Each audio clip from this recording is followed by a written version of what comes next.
Everyone, today's topic is what is the Integrated Nutrient Management System, that is INM.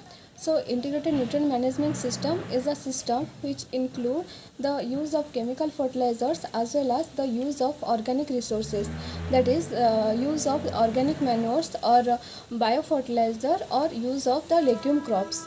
So these are the principles, or these are the basic principles that included in integrated nutrient management system. The first one is the nutrient that is taken off by the plants, it should be returned back to the soil.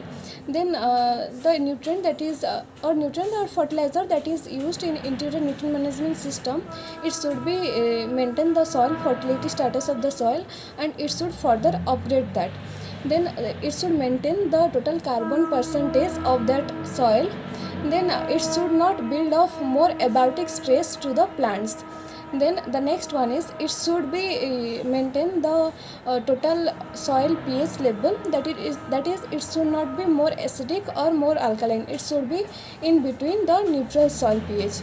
Then these are the components of the integrated nutrient management system. So the first one is use of the fertilizers.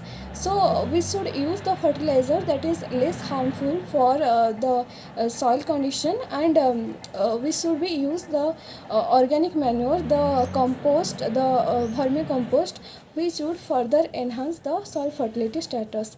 Then we should use the legume crops because we know that legume crops they fix the nitrogen in the soil, so it will enhance the total nitrogen fertility status of the soil. So next we should use the biofertilizer.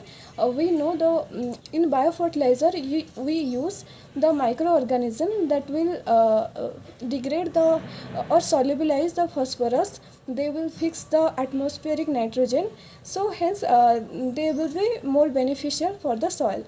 Thank you.